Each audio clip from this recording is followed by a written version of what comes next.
भारत की परमाणु नीति।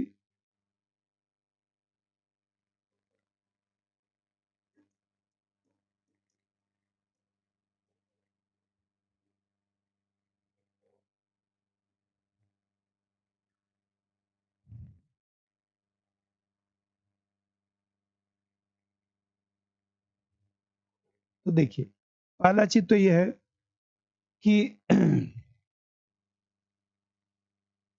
भारत ने परमाणु बम क्यों बनाया। भारत ने परमाणु बम क्यों बनाया?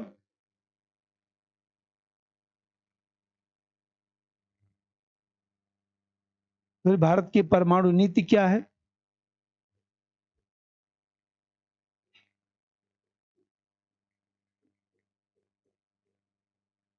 भारत की परमाणु नीति क्या है? वर्तमान वर्तमान परमाणु नीति क्या है? Nuclear doctrine. और फिर जो है न्यूक्लियर डॉक्ट्रिन है क्या है, फिर न्यूक्लियर डॉक्ट्रिन की समस्या क्या है, और फिर इसका महत्व सहित मूल्यांकन।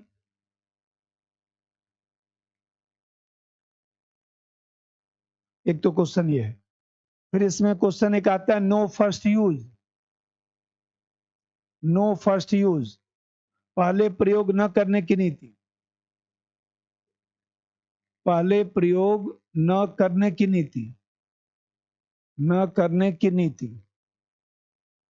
इसमें जो है इसकी भूमिका, फिर विश्लेषण, फिर इसका मूल्यांकन।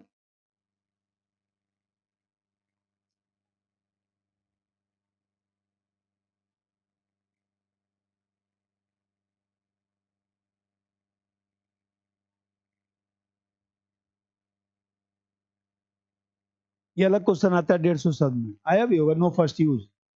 एक आता है nuclear doctrine of India.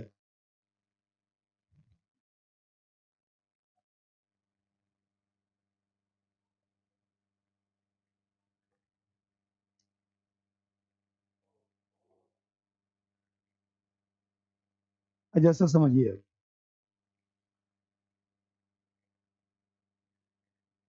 Bharat में जो परमाणु नीति है, तो उस परमाणु नीति का जो प्रारंभ है वह शांतिपूर्ण उद्देश्य से शुरू हुआ।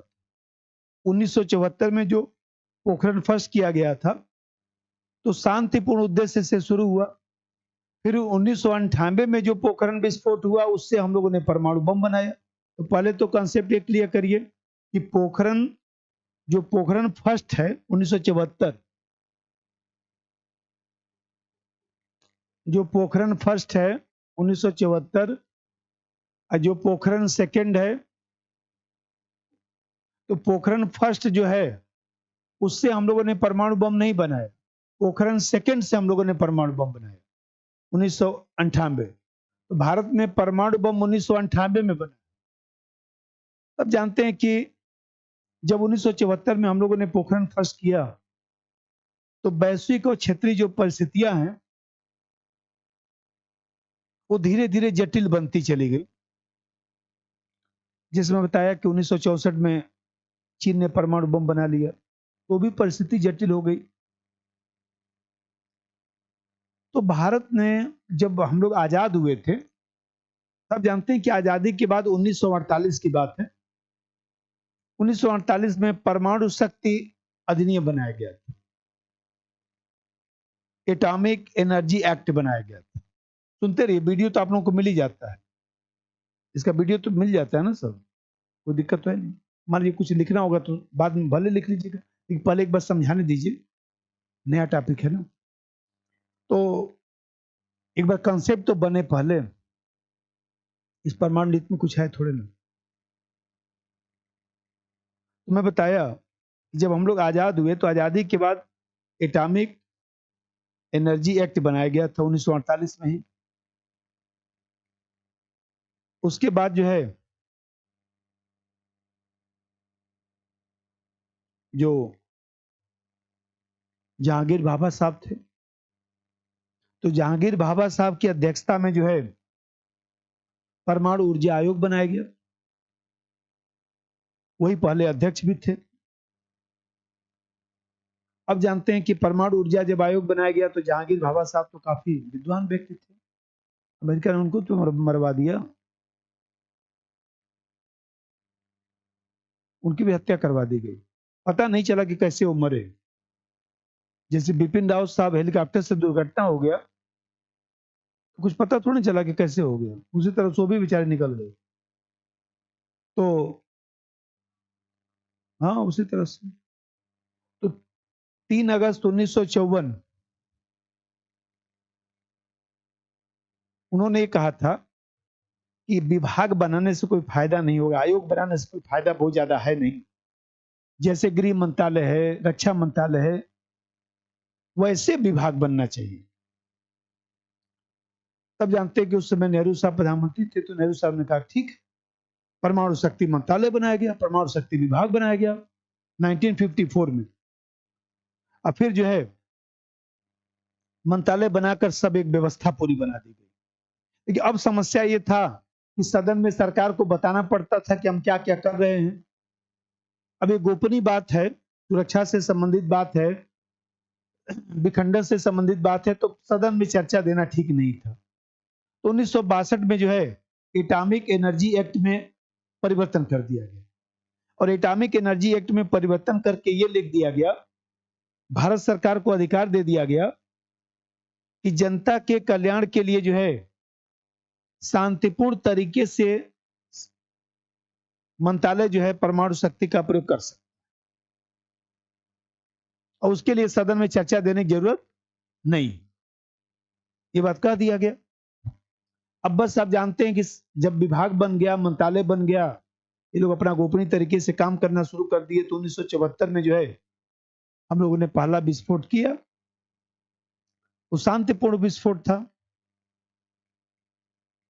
क्योंकि आप लोग साइंस में पढ़ते होंगे कि कुछ टीएनटी से ऊपर ट्राई नाइट्रोटॉल्यूइन, तो ट्राई नाइट्रोटॉल्यूइन जो टीएनटी होता है, उस टीएनटी से ऊपर, मतलब कुछ हमको याद नहीं आ रहा है, 2 दिन हो गया पढ़े, केमिस्ट्री में पढ़ा जाता था ट्राई नाइट्रोटॉल्यूइन। तो ट्राई नाइट्रोटॉल्यूइन एक लिमिट है कि उससे ज्यादा का यदि विस्फोट होगा तभी हम उसको परमाणु बम मानेंगे। तो 1974 में जो है हम लोगों ने परमाणु बम नहीं बनाया, केवल जो है जो 2 विस्फोट किया गया, मतलब कि उस समय जो विस्फोट हुआ था छोटा छोटा, उससे परमाणु बम नहीं बना था, शांतिपूर्ण उद्देश्य के लिए वो विस्फोट किया गया था। 1998 में हम लोगों ने परमाणु बम बनाया। ये जो टीएनटी का जो लिमिट था 1998 में हम लोगों ने क्रॉस किया। मैं आप लोगों को बताया था कि चूंकि भारत पीटीबीटी पर हस्ताक्षर किया था, पीटीबीटी पीटीबीटी पीटीबीटी और क्या बोलते हैं, उसी को क्या बोलते हैं, एलटीबीटी, लिखवाया भी था, एनसीईआरटी में भी है। तो भारत पीटीबीटी एलटीबीटी पर हस्ताक्षर किया था, इसीलिए भारत ने भूगर्भ में परीक्षण किया। तो भारत ने 1998 में परमाणु बम बनाया। यहां तक कंसेप्ट क्लियर हो गया। कभी इंटरव्यू में पूछे कि 1974 में क्या बना, बोलेगा सर परमाणु बम नहीं बना, क्योंकि हम लोगों ने एक निश्चित टीएनटी से ऊपर का विस्फोट हम लोगों ने नहीं किया। परमाणु बम हम लोगों ने 1998 में बनाया, पोखरण 2 में बनाया। अब परमाणु बम क्यों बनाया, तो इस बात को लिखिए, भारत ने परमाणु बम क्यों बनाया। कहीं तो 4 लाइन लिखवा दूं, पहले लिख दीजिए, पहले 4 लाइन लिख दीजिए, तब लिखिए, पहले 4 लाइन लिख दीजिए। भारत ने परमाणु बम क्यों बनाया, हेडिंग बना दिया, भारत ने परमाणु बम क्यों बनाया, पहले 2 लाइन लिख दीजिए अपने समझने के लिए। आजादी के बाद 1948 में, आजादी के बाद 1948 में परमाणु शक्ति अधिनियम बनाया गया। आजादी के बाद 1948 में परमाणु शक्ति अधिनियम बनाया गया। परमाणु शक्ति अधिनियम बनाया गया। 1954 में 1954 में परमाणु शक्ति विभाग की स्थापना हुई। परमाणु शक्ति विभाग की स्थापना हुई।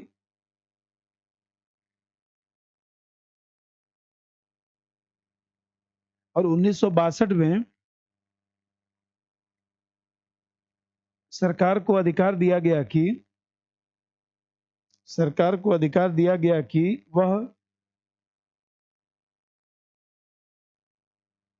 परिस्थितियों के अनुसार इसका प्रयोग करे। वह परिस्थितियों के अनुसार इसका प्रयोग करे।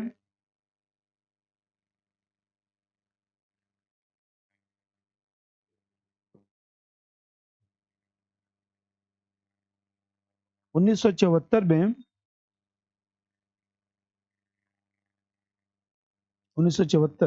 में ब्रैकेट में पोखरण फर्स्ट 1974 में शांतिपूर्ण प्रयोग शुरू हुआ। शांतिपूर्ण प्रयोग शुरू हुआ और पोखरण 2 ब्रैकेट में 1998 पोखरण 2 के द्वारा परमाणु बम बनाया गया।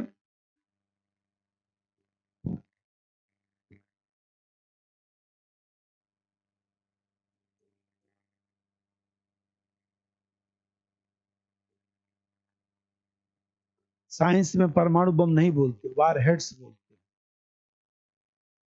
लेकिन यही है कि अब हम लोग पढ़ा रहे हैं तो परमाणु बम बोलेंगे तभी तो दिमाग में बैठेगा, कि दिमाग में डीएनए में जाएगा कैसे। उसको वार हेड्स बोला जाता है। अब हम वार हेड्स बोलेंगे तो आपके दिमाग में जाएगा नहीं अच्छा से, और जब तक वो दिमाग में बैठेगा नहीं तब तक इसका आंसर अच्छा से लिखाएगा नहीं। पढ़ाने में भी देखा जाता है कि दिमाग में आपके जाएगा कैसे। जैसे हमें मान लीजिए संविधान पढ़ाते थे तो देखिए सब कहानी वानी सुना के सेट करवाता था ना, उसमें आज तक भी याद होगा बहुत सारा चीज। ये नहीं होता कि कोर्स खत्म हो गया, दिमाग में कैसे बैठेगा। जैसे उस दिन पढ़ा रहा था शीत युद्ध, अमेरिकी प्रभुत्व, पढ़ा था ना सोवियत संघ का विघटन, कुछ थोड़ा बहुत याद आ रहा है ना। वो इसलिए याद रहा है कि उसको पढ़ाने का वो चीज होना चाहिए कि जिससे वो कैसे दिमाग में जाए। तो हम तो बेसिक भी पढ़ाते थे ना, लेकिन एनसीईआरटी पढ़ना जरूरी है। बाकी कोई किताब आईआर का मत खरीदिएगा, केवल करंट पढ़ना है बस। ये नहीं कि कोई बता दिया कि ले लीजिए पुष्पेश सर की किताब ले लीजिए, फालतू का समय नष्ट करना है। अजय बताइए, परीक्षा पास करना है कि आपको विद्वान बनना है? तो चुपचाप परीक्षा पास करने का उपाय बता रहा हूँ, ये बताइए।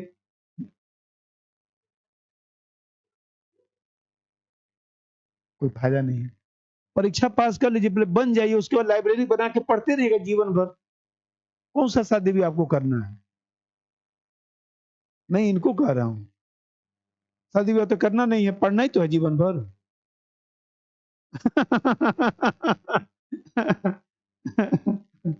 और क्या। पहले जो हमारा ये है उद्देश्य कि जो काम करने आए वो काम पहले होना चाहिए। परीक्षा पास करने का काम पहले होना चाहिए, बाद में जबरदस्ती का जो है सब उल्टा इधर पढ़िए, लगे विद्वान बनने के लिए यहाँ पर नहीं, उधर चलिए, जेएनयू में एडमिशन करवाता हूँ, डीयू में एडमिशन कराता हूँ, जाके विद्वान बनते रहिए।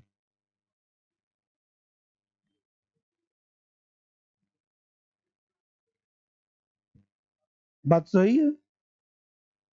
बेइज्जती और काम लगा देते हैं सब एमफिल में। मैं किए ना पॉलिटिकल साइंस से एमफिल, वहां से वो मालूम है क्या करते हैं सब, वो 4 क्लास और लगा देंगे पढ़ाने के लिए। एमफिल वाले पढ़ाते हैं ना एमए वालों को। चक्कर दूसरा होता है ना, वहां पर आईएएस पीसीएस अधिकारियों को बहुत हे दृष्टिकोण से देखा जाता है। नौकर बनेगा ये, प्रोफेसर बनने वाला है, इसको नौकर बनने का शौक चढ़ा हुआ है। मतलब फार्म भरने के बाद सही में नहीं बताया जाता तो कोई जानने ना पाए। मेंस देते समय पेट दर्द का बहाना लेकर 10 दिन छुट्टी लेके बाहर हम लोग चले जाते थे, 20 दिन। सब तबीयत खराब है, डॉक्टर बोल रहा है कि घर चले जाओ, घर चले जाओ। कब आओगे? 20 दिन लग जाएगा। धीरे से फोन उठाता नहीं था, वहीं डेलीगेसी में रूम लेके मेन सुन दे के फिर आ जाते थे हम लोग। द्वितीय दृष्टिकोण से देखते हैं ना, वो सब सोचते हैं कि हम लोग इतना पढ़ाते हैं तो ये मास्टर बनना चाहिए, अधिकारी नहीं। नहीं, डीयू में ऐसा नहीं। डीयू का पढ़ाई लिखाई का उतना स्तर थोड़े ना है, वो सब पागल होकर पढ़ाते हैं। अब जैसे यहाँ पर ना वो स्तर नहीं, यहाँ तो फैशन शो चलता है। अब जैसे समझ हैं? सब ऐसे चल रहा है। अब जैसा समझिए, वहां पर जाएंगे तब पढ़ने का महत्व पता चलेगा। हवाई चप्पल पहन के घूम रहे हैं सब। अब प्रोफेसर भी हवाई चप्पल पहन के घूम रहा है। ये मत समझिएगा कि टीचर ही पगलाया हुआ घूम रहा है, प्रोफेसर भी पगलाया हुआ है। और अच्छे बड़े बड़े प्रोफेसर भी आपको बगल से गुजरता हुआ दिखाई देगा, जिसको टीवी में आप देखते होंगे, सोचते हैं अरे इतना बड़ा प्रोफेसर है। वो बगल से आपके गुजर जाएगा और उसका पहचान भी नहीं पाएंगे।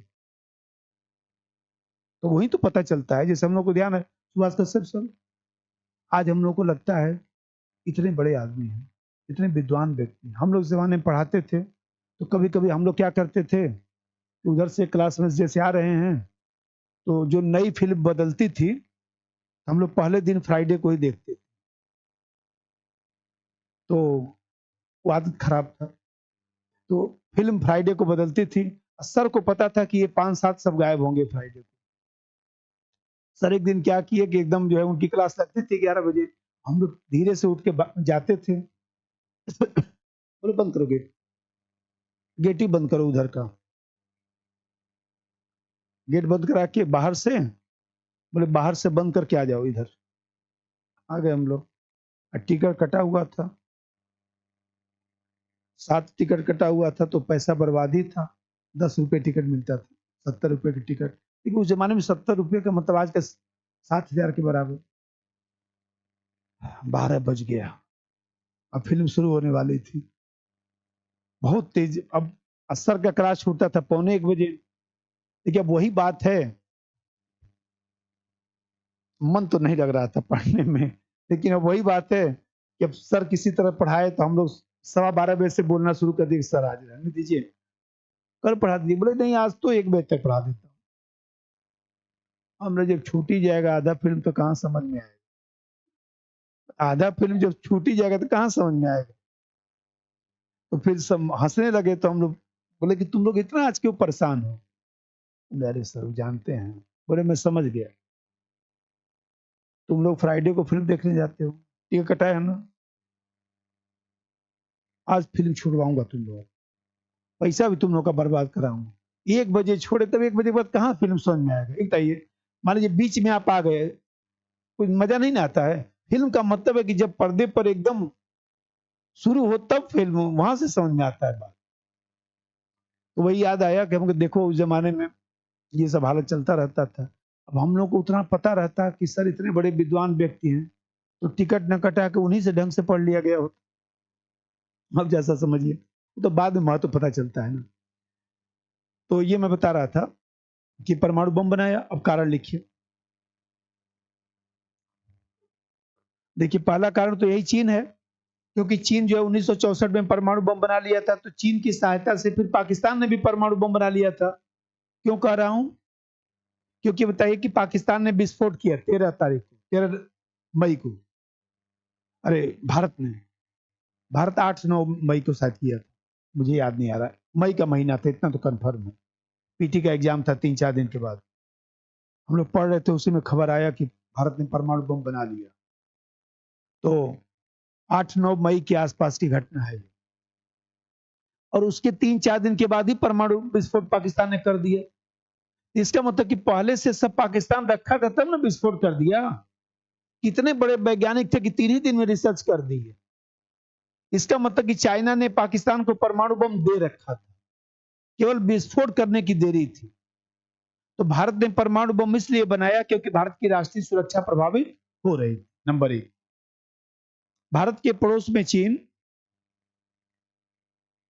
1964 में ही परमाणु बम बना लिया था।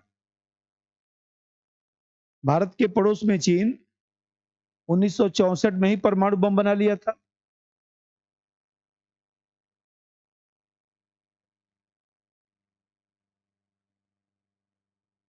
चीन की सहायता से पाकिस्तान ने भी चीन की सहायता से पाकिस्तान ने भी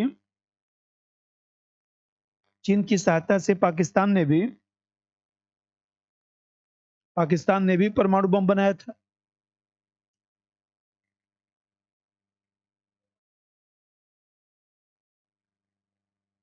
ब्रैकेट में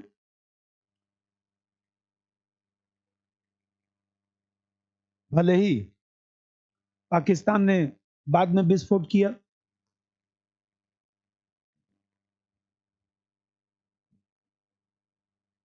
ब्रैकेट बंद, अन्य देशों में भी प्रसार की संभावना थी। अन्य देशों में भी प्रसार की संभावना थी। अन्य देशों में भी प्रसार की संभावना थी।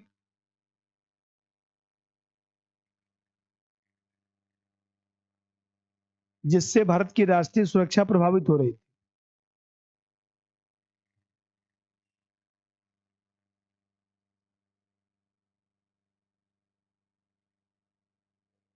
दूसरा बात,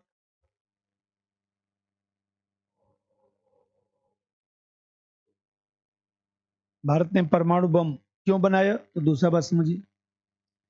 ये बताइए, एनपीटी पढ़ाया था, एनपीटी पर हस्ताक्षर करने का दबाव बढ़ता जा रहा है। यदि मान लीजिए आप देखे होंगे कि 1990 में अर्थव्यवस्था खराब ही हो गया था, अब ज्यादा दबाव बन जाता तो हस्ताक्षर करना ही पड़ जाता।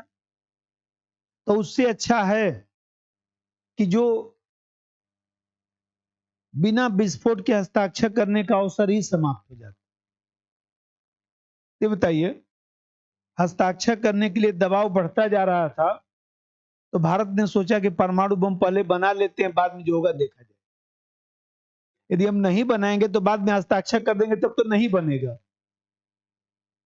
तब तो नहीं बनेगा। अब तो जो निपटाना है निपटा के खत्म किया जाए। जैसे मान लीजिए बच्चा लोगों का 3-4 साल उम्र रहता है, पढ़ने का कहा जाता है, बस इसी में पढ़ उड़ के काम खत्म करो यार। अब बच्चा लोग पंचवर्षीय योजना बनाता है, जानते हैं अभी तो 5 साल बच्चा हुआ आईएएस बनने में। अरे यार, बन के खत्म करो यार। कितने लोग देखिए बैठ के अटेम्प्ट गिनते रहते, जानते हैं अभी तो 6 अटेम्प्ट। कितना? 6। घर की परिस्थिति खराब होगी तब क्या करेंगे? 1-2 साल में खत्म नहीं कर सकते। 1-2 साल पहले बन जाएंगे तो आपको दंड दिया जाएगा ना। कुछ जरूरी है कि एकदम छठे साल में वृद्धावस्था पार करके ही बनेंगे? कुछ जरूरी है कि जब तक पूरे गांव के लोग कहना ना शुरू कर देंगे कि एक निकम्मे है, तभी बनेंगे, तभी मजा आएगा आपको। समय से ही तो अच्छा लगता है। पता चले कि जो है 40 साल में पीसीएस बने, एकदम पके हुए बने तो हैं तमाम लोग। 40 साल उम्र है ना यूपी में, बिहार में 40। अब 40 साल में बताइए पीसीएस बने, मान लीजिए डिप्टी एसपी बने, ठीक, पता लगे चोर उन्हीं को दौड़ा लिया, गिर गए कहीं नाली में। चोर से कह रहे हैं मैं डिप्टी एसपी हूँ यार, किसी तरह इसी साल नौकरी लगा तो छोड़ दो यार, थोड़ा साल 2 साल नौकरी कर दे, कट्टा उट्टा मत चलाना तुम, हमको किसी तरह से बस साल 2 साल कर लो, तुम जाओ जो मर्जी सो करो यार। अभी इसी साल नौकरी लगा, 20 साल तो तैयारी करने में लग गया, उस पर से तुम कट्टा मार दोगे, वो भी लाइफ खत्म हो जाएगा। तो यहाँ पर देखा जाए तो भारत को लगा कि हमको सबसे पहले जो है परमाणु बम बना लेना चाहिए, बाद में हस्ताक्षर करना चाहिए। नंबर 2, विश्व स्तर पर परमाणु निःशस्त्रीकरण, विश्व स्तर पर परमाणु निःशस्त्रीकरण, विश्व स्तर पर परमाणु निःशस्त्रीकरण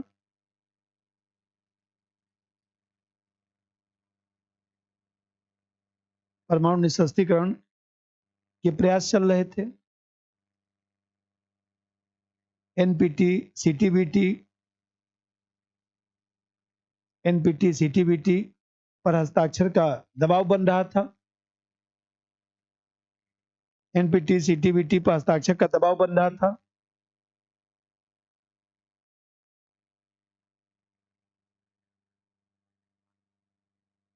दबाव बन रहा था। अतः बिना विस्फोट के हस्ताक्षर करने से अवसर की खिड़की बंद हो सकती थी।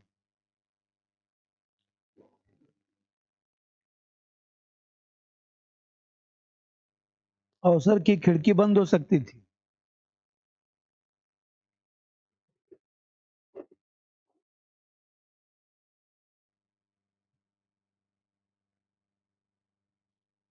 अब कितने लोग देखिए कहते हैं क्या फायदा अधिकारी बनने से, हैं? अधिकारी कहाँ सुखी हैं? नहीं, कितने लोग फिलासफर होते हैं। अरे पहले बन तो जाइए, दूसरे दिन रिजाइन कर दीजिएगा, कौन मना किया है? बन तो जाइए पहले। नहीं, कितने लोग से पूछेंगे, जानते हैं पीसीएस बन जाते, नहीं पीसीएस फार्म नहीं भरेंगे। बहुत सारे लोग मिल जाएंगे, पीसीएस का फार्म नहीं भरूंगा, हम सिर्फ आईएएस का फार्म भरेंगे बस। पीसीएस का फार्म भर लीजिए, जाके अपनी औकात देख लीजिए, क्योंकि एक बार चले जाएंगे तो आपको पता चल जाएगा। अब यूपी पीसीएस और बीपीएससी वो नहीं रह गया है। अब तो यूपी वाला ऐसा उड़ाया है कि लोग बेचारे सीधे चलना शुरू कर दिए एकदम सड़क पर। कितने लोग हमारे पास आते थे ना, बोलते थे हिस्ट्री, ऐसा कोई समस्या नहीं, हम लोग पोल्ट्री उल्टी, कोई समस्या नहीं। इस बार फोन नहीं कर रहे हैं, हम फोन करके पूछ रहे हैं, हमको तुम कह रहे थे कोई समस्या नहीं था, इस बार फोन नहीं किए। बोले अरे सर जानते हैं, ऐसा घुमाया ना, एकदम दिमाग ही खराब कर दिया। हमको बोल रहा था कि बाबू जिस साल घुमाएगा उस दिन समझ लीजिए कि आप गश्त खा के गिर जाएंगे। इसलिए बोलता था कि कायदे से पढ़ लीजिए, हिस्ट्री उस्ट्री ज्योग्राफी और फिर जितना सब कायदे से पढ़िए आदमी जैसे। अभी बताइए, तीसरा बात समझिए। पोखरण फर्स्ट शांतिपूर्ण विस्फोट किया गया था। अब पोखरण फर्स्ट जब शांतिपूर्ण विस्फोट किया गया था, तब पूरी दुनिया में भारत की आलोचना शुरू हो गई।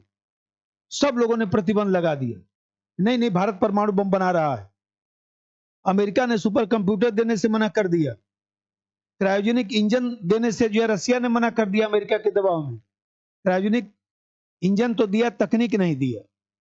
रूस ने क्रायोजेनिक इंजन दिया, तकनीक नहीं दिया अमेरिका के दबाव में। सुपर कंप्यूटर अमेरिका ने नहीं दिया। ये फ्रांस और जो है जितने ब्रिटेन ने सब प्रतिबंध लगा दिए थे। तो भारत को लगा कि जब कुछ नहीं किए हैं तब ये लोग प्रतिबंध लगाए हैं, उससे अच्छा तो कर ही लिए होते, इसलिए परमाणु विस्फोट कर दिया। जब कुछ नहीं किए, आपकी आलोचना होने लगी, तो उससे अच्छा तो कर ही लिए होते। मान लीजिए हम कहते उससे अच्छा तो परमाणु बम बना ही लिए होते। अगला नंबर 3, पोखरण फर्स्ट शांतिपूर्ण उपाय के लिए, शांतिपूर्ण उपाय के लिए था, शांतिपूर्ण उपाय के लिए विस्फोट था, जिसे ज्यादा गंभीरता से लिया गया, जिसे ज्यादा गंभीरता से लिया गया।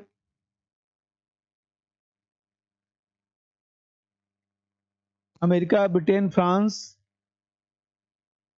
जैसे देशों ने प्रतिबंध लगा दिया।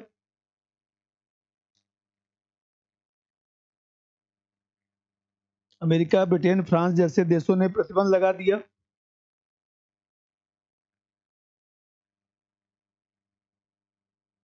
अमेरिका ने सुपर कंप्यूटर देने से मना कर दिया।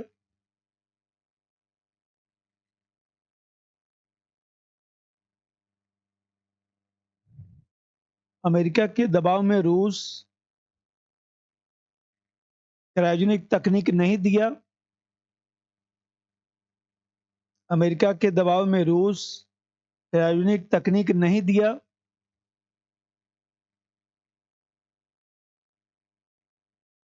क्रायोजेनिक तकनीक नहीं दिया।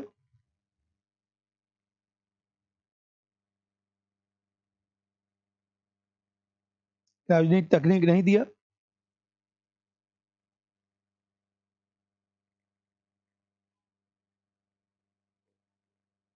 चौथा बात समझिए। आप देख रहे हैं कि यूएन की स्थापना से ही भारत जो है पूर्ण निशस्त्रीकरण का समर्थन करता रहा। यूएन जब बना तभी से भारत पूर्ण निशस्त्रीकरण का समर्थन करता रहा। यूएन में तमाम जो पूर्ण निशस्त्रीकरण का प्रस्ताव रखा गया उसका भी भारत समर्थन किया। नेहरू साहब जब यूएन जाते थे इस बात को बोलते थे तो विश्व के लोग बोलते थे कि भारत वैसे ही आदर्शवादी है, आता है अच्छा अच्छा बात बोल के जाता है। ये बताइए, भारत को लगा कि जब परमाणु बम बनाने से ही विश्व की साख मजबूत, भारत की साख मजबूत हो सकती है, तो भारत ने भी परमाणु बम बना लिया, यथार्थवादी विदेशी नीति का प्रयोग कर लिया। भाई जब जैसे गांव में मान लीजिए आप अच्छा से व्यवहार करेंगे, बड़े अधिकारी हैं, कोई सम्मान करता है? नहीं। किसका सम्मान करेगा? जो पैसा खींच के लाएगा। तो फिर अधिकारी जो ईमानदार रहता है वो भी झोंक कर कमाना शुरू कर देता है, महीने में 2 करोड़ से कम नहीं, लूटपाट मचाना शुरू कर देता है, तभी ना गांव में इज्जत बढ़ेगा। तो जब ये बताइए कि आम जनता नहीं तो उसको भ्रष्टाचार के रास्ते पर ले गई। जब अच्छा से बेचारा अपना मान लीजिए करता था तो कोई सम्मान नहीं देता था, जब लूटपाट कर बीएमडब्ल्यू खरीदेगा तभी ना सम्मान मिलेगा, तो उसी का जुगाड़ किया जाए पहले। भारत ने भी परमाणु बम बना लिया। देखिए, यूएन की स्थापना से ही भारत पूर्ण निशस्त्रीकरण का समर्थन करता रहा। यूएन की स्थापना से भारत पूर्ण निशस्त्रीकरण का समर्थन करता रहा, पूर्ण निशस्त्रीकरण का समर्थन करता रहा। अनेक अवसरों पर यूएन में प्रस्ताव भी रखा, अनेक अवसरों पर यूएन में प्रस्ताव भी रखा, लेकिन विश्व पर कोई उचित प्रभाव नहीं पड़ा। विश्व पर कोई उचित प्रभाव नहीं पड़ा। विश्व पर कोई उचित प्रभाव नहीं पड़ा।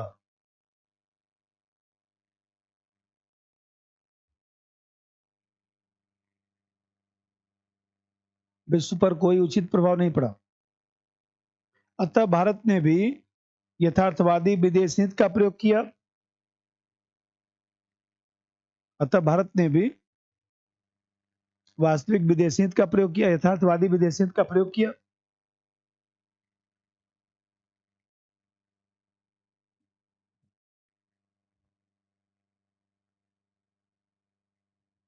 अब देखिए, ये तो क्लियर हो गया ना कंसेप्ट। अब देखिए एक चीज समझिएगा, जैसे पोखरण फर्स्ट, तो पोखरण फर्स्ट से परमाणु बम तो बना नहीं था। तो पोखरण फर्स्ट के बाद जो हमारी पॉलिसी थी वह एक प्रकार से देखा जाए तो शांतिपूर्ण उद्देश्य के लिए थी। शांतिपूर्ण उद्देश्य के लिए परमाणु नीति उस समय बनाया गया था, जो यूएन के प्रस्ताव से मेल खाता था। क्योंकि यूएन में भी कहा गया था कि आप परमाणु विस्फोट करिए, शांतिपूर्ण उद्देश्यों के लिए करिए, अनुसंधान खोज के लिए करिए, भाई विद्युत उत्पादन के लिए जरूरी है, पर्यावरण के लिए जरूरी है, जल संरक्षण के लिए जरूरी है। जो न्यूक्लियर जो तकनीक होता है वो केवल परमाणु बम बनाने के लिए नहीं, कैंसर इलाज के लिए भी तो होता है, जल संरक्षण के लिए भी तो होता है, प्रदूषण के लिए भी तो होता है, विद्युत उत्पादन में भी तो रिएक्टर का प्रयोग होता है। हमें कहते हैं इसके लिए भारत ने पहला विस्फोट किया था। अब भारत उस समय पूर्ण निशस्त्रीकरण का समर्थन करता रहा। अब मैं अभी बताया हूं कि भारत यदि ऐसा नहीं करता तो जो है एलटीबीटी पर हस्ताक्षर नहीं करता, पीटीबीटी पर हस्ताक्षर नहीं करता, तो भारत यदि मानता था तभी तो पीटीबीटी पर हस्ताक्षर किया था। और सीटीबीटी पर भारत सह प्रस्तावक भी था। बाद में जब संधि उजागर किया गया तो उसमें अमेरिका ने बात बदल दिया था, इसलिए भारत ने उसकी आलोचना करना शुरू कर दिया और आज तक एनपीटी सीटीबीटी पर हस्ताक्षर नहीं किया। आप देख रहे हैं कि जो पोखरण फर्स्ट है उस समय जो है भारत शांतिपूर्ण उद्देश्यों के लिए परमाणु बम बनाने, शांतिपूर्ण उद्देश्यों के लिए जो है परमाणु विस्फोट किया था। लेकिन भारत ने एनपीटी पर हस्ताक्षर नहीं किया, सीटीबीटी पर हस्ताक्षर नहीं किया, तो अपना भारत विकल्प भी खुला रखा। और मैं बताया कि इसीलिए 1998 में भारत ने विस्फोट करके परमाणु बम बनाया। अब हम लोग को समझना है, हेडिंग बनाइए, भारत की वर्तमान परमाणु नीति। भारत की वर्तमान परमाणु नीति। भारत की वर्तमान परमाणु नीति, उसमें 2 लाइन पहले लिख दीजिए। 1998 में 1998 में पोखरण 2 के बाद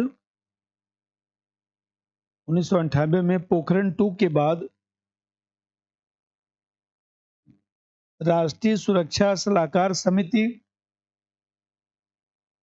पोखरण 2 के बाद राष्ट्रीय सुरक्षा सलाहकार समिति, राष्ट्रीय सुरक्षा सलाहकार समिति के प्रतिवेदन पर,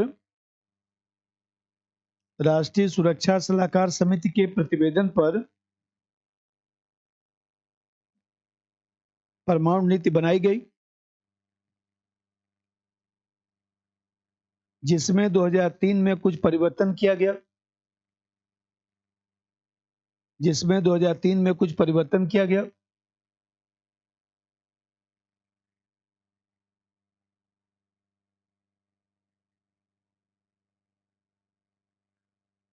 उस पर लिख दीजिए विशेषता।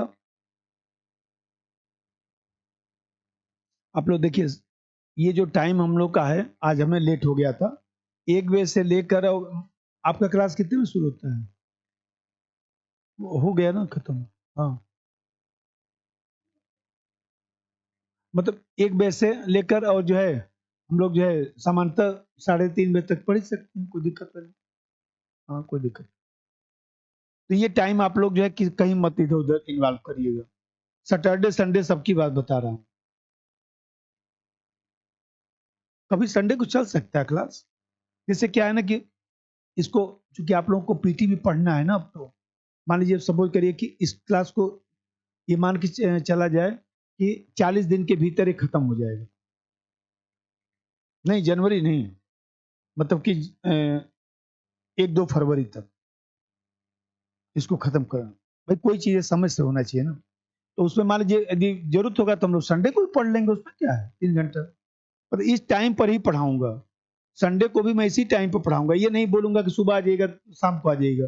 हमारे यहाँ सिस्टम नहीं, एक ही टाइम रहेगा, उसी टाइम पर आपको आना पड़ेगा। आप लोग कहीं बाकी जगह कुछ भी करिए, इस टाइम को फ्री रखिएगा, 1 से 4 वाला सामान। क्योंकि बाद में आप बोलेंगे कि सर हम तो यहाँ पर जुड़ गए, तो फिर गड़बड़ हो जाएगा भाई। अब देखिए, पहला चीज तो यह है कि जो परमाणु नीति पोखरण 2 के बाद आई, वो यथार्थवादी है। क्यों? क्योंकि हम लोगों ने शांतिपूर्ण उद्देश्य के साथ जो है सामरिक उद्देश्य के लिए भी परमाणु विस्फोट किया, मतलब परमाणु बम बनाए। नंबर 1, वर्तमान परमाणु नीति यथार्थवादी है। वर्तमान परमाणु नीति यथार्थवादी है क्योंकि इसमें सामरिक तथा शांतिपूर्ण क्योंकि इसमें सामरिक तथा शांतिपूर्ण दोनों उद्देश्यों को शामिल किया गया है। सामरिक तथा शांतिपूर्ण दोनों उद्देश्यों को शामिल किया गया है।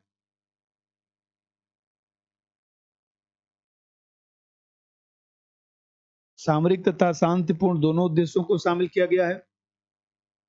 नंबर 2, दूसरा बात समझिए। भारत ने कहा कि भारत जो है, अभी मैं पढ़ाऊंगा, कि प्रथम प्रयोग नहीं करेगा, कि भारत किसी भी परिस्थिति में हम पहले प्रयोग नहीं करेंगे परमाणु बम का। लेकिन 2003 में उसमें एक लाइन जोड़ा गया है।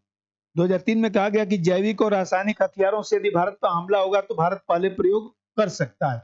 अब जैविक रासायनिक हथियार से हमला करेंगे तो परमाणु बम रख के हम करेंगे क्या? अब बोलेंगे कि हम किसी को गोली नहीं चलाएंगे। ये बताइए, जब जान ही खतरे में पड़ जाएगा तो निकाल के गोली नहीं मार देंगे? क्या करेंगे उसका बैठ के? जब हमारा इज्जत ही चला जाएगा तो फिर हम वो बंदूक बंदूक रख के फायदा क्या होगा घर में? नंबर 2, भारत परमाणु हथियारों का प्रथम प्रयोग नहीं करेगा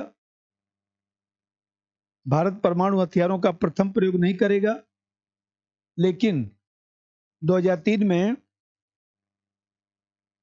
इसमें जोड़ा गया कि 2003 में इसमें जोड़ा गया कि यदि जैविक आबलिक रासायनिक हथियारों से जैविक आबलिक रासायनिक हथियारों से हमला होता है,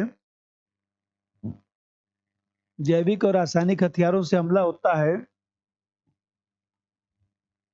जैविक और रासायनिक हथियारों से हमला होता है,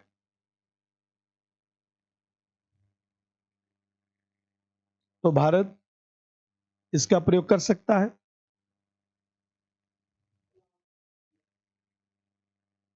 जैविक और रासायनिक हथियारों से हमला होने पर भारत इसका प्रयोग कर सकता है।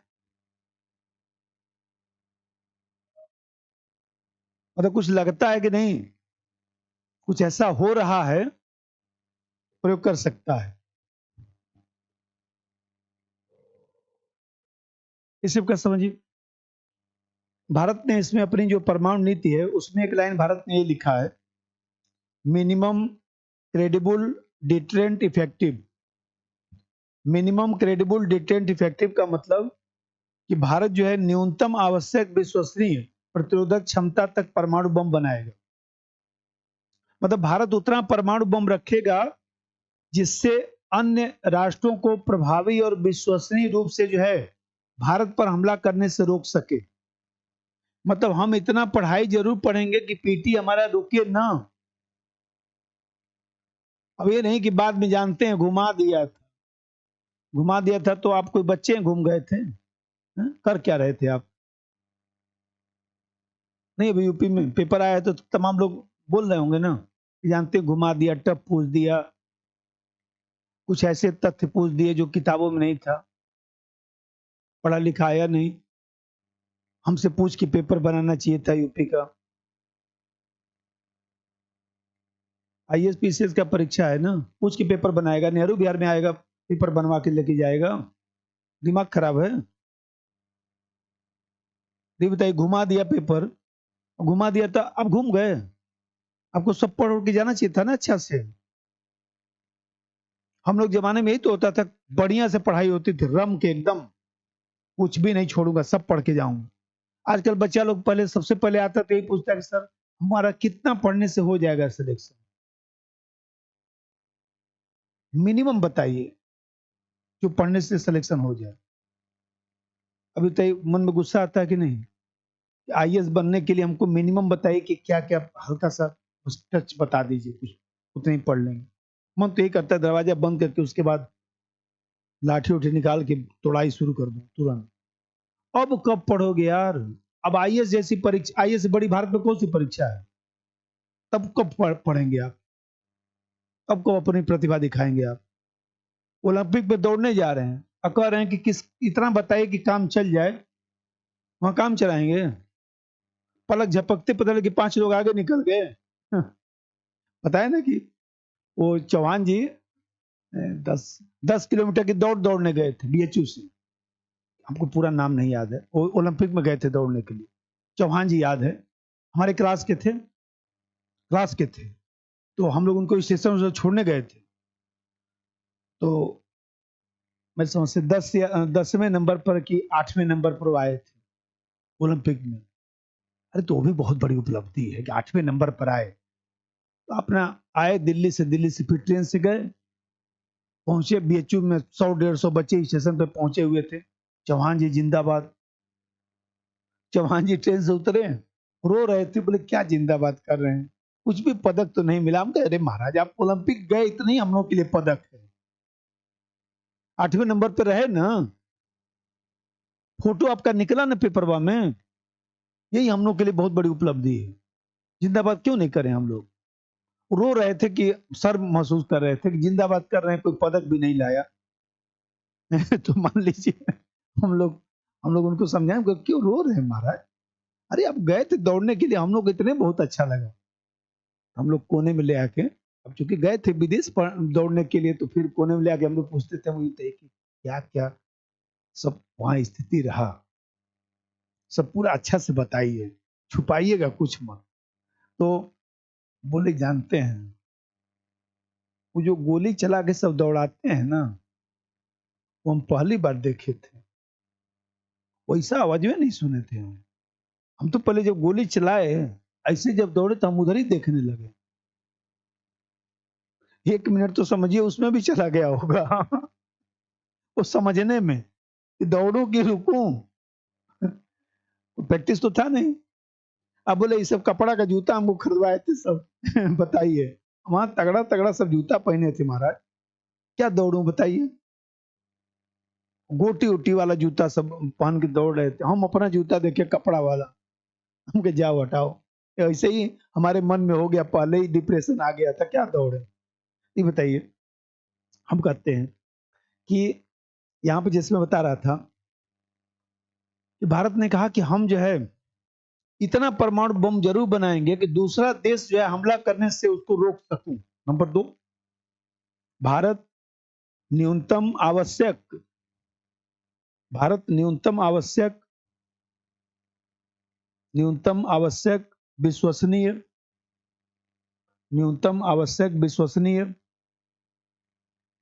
प्रतिरोधक प्रतिरोधक क्षमता तक परमाणु हथियार का विकास करेगा।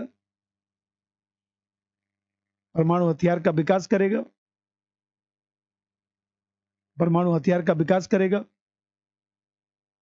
अर्थात उतना परमाणु बम बनाएगा, जिससे अन्य देशों को हमला करने से रोक सके, अन्य देशों को हमला करने से रोक सके, अन्य देशों को हमला करने से रोक सके।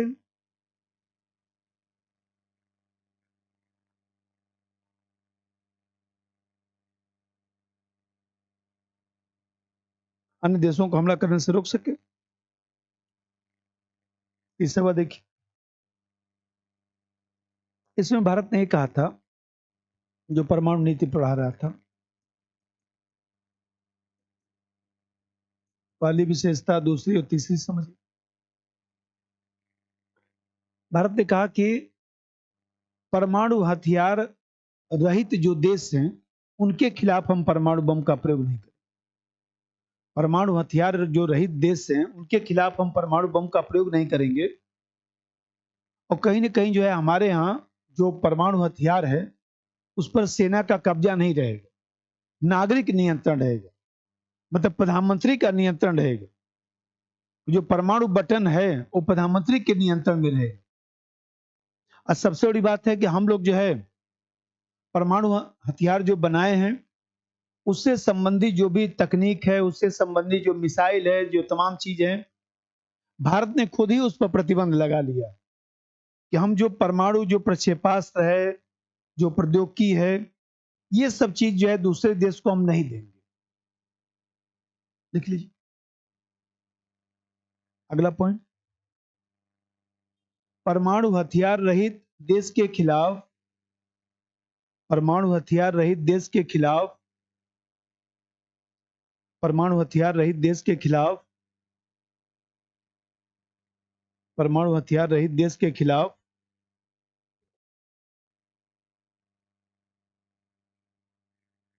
परमाणु हथियार रहित देश के खिलाफ भारत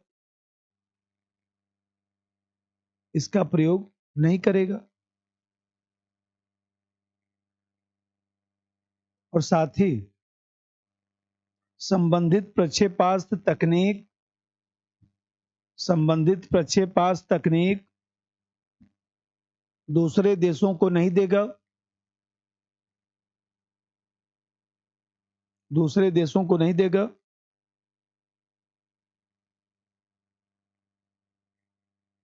संबंधित प्रक्षेपास्त्र तकनीक दूसरे देशों को नहीं देगा।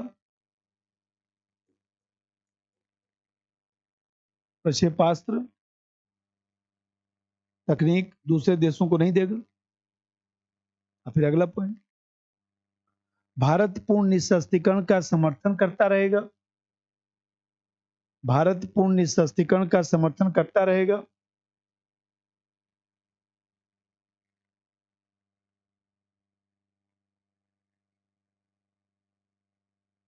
भारत पूर्ण निशस्त्रीकरण का समर्थन करता रहेगा।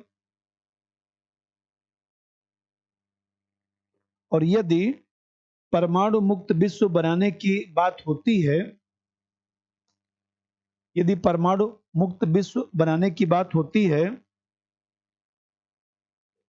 परमाणु मुक्त विश्व बनाने की बात होती है, परमाणु मुक्त विश्व बनाने की बात होती है, तो भारत इसका समर्थन करेगा।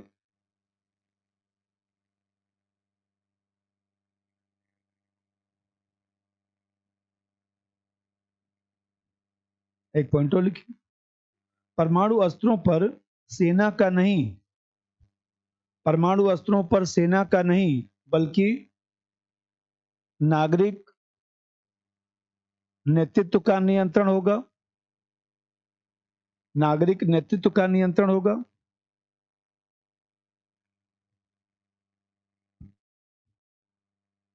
अर्थात परमाणु बटन पीएम के पास होगी।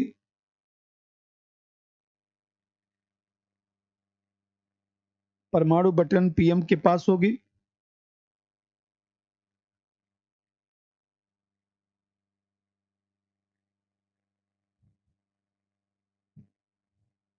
कितना हुआ? 3-4 हो गया। बस करिए समस्या। मतलब परमाणु जो नीति है, परमाणु नीति की समस्या या परमाणु नीति की चुनौती है।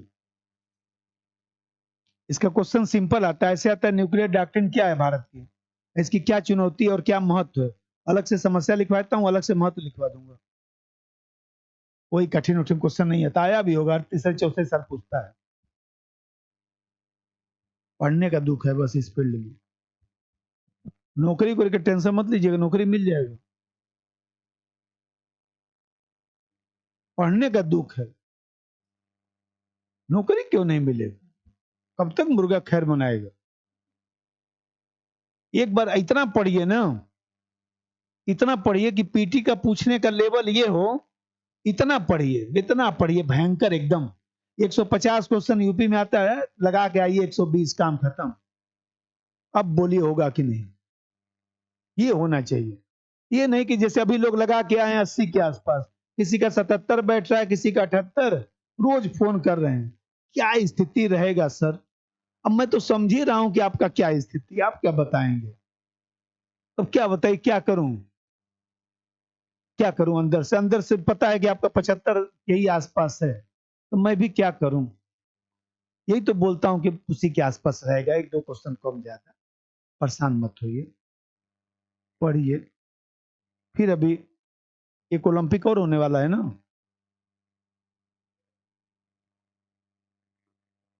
मई में फिर यूपीपीसीएस होने वाला है।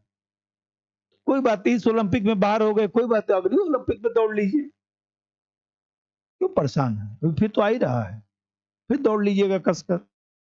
अब कायदे से तैयारी होनी चाहिए, अब हो चुका। अब ये नहीं कि जो है पहले बीपीएससी देने गए थे 150 क्वेश्चन, वहां भी तो आता है, तो 90 से कम थोड़ी मेरिट जाएगा, 90 प्लस ही जाएगा, 91, 92, 93, इतना ही सब जाएगा।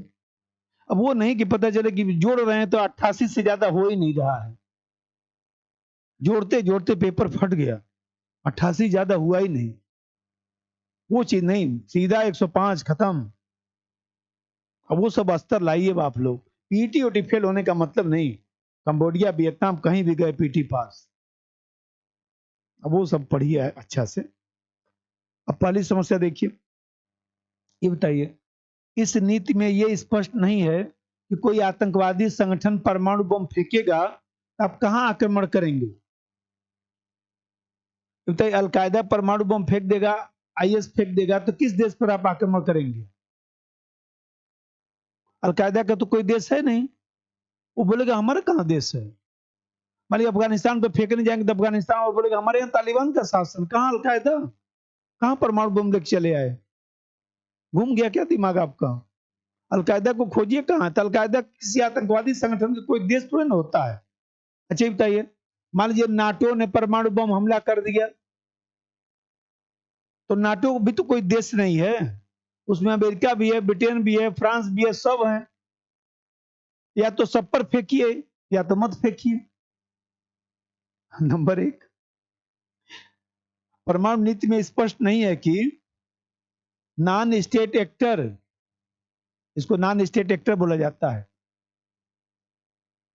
परमाणु नीति में स्पष्ट नहीं है कि non state actor, non state actor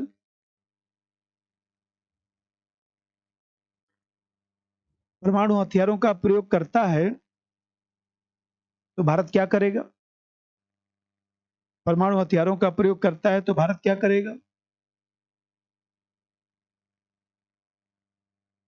तो भारत क्या करेगा? जैसे अलकायदा,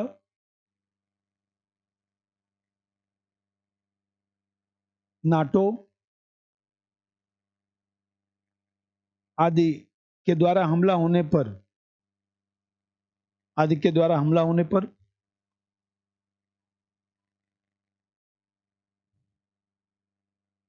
आदि के द्वारा हमला होने पर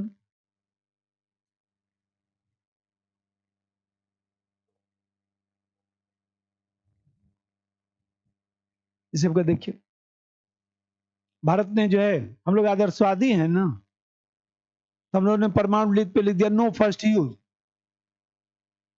आज की परिस्थिति में कहां प्रासंगिक है ये बताइए? आप लिख दिए कि हम पहले परमाणु बम का प्रयोग नहीं करेंगे, तो पहले उतनी शक्ति तो बना लेते हैं। चीन आक्रमण करेगा, अभी मान लीजिए थल सेना का आक्रमण करेगा, वायु सेना से आक्रमण करेगा, तो चीन के बराबर थल सेना हमारी है? नहीं ना है। तो परंपरागत हमला के होने की स्थिति में जो है, आपके पास क्या विकल्प रहेगा? वाहवाही में आपने लिख दिया कि परमाणु बम का प्रयोग नहीं करेंगे, अभी परमाणु नीति में चेंज होने वाला है, ये सब हटाया जाएगा, ये सब बकवासबाजी जो लिखा है फालतू का। हाँ, एक लाइन लिखा जाएगा, इसीलिए पढ़ा रहा हूं क्योंकि फिर इंपॉर्टेंट हो गया है।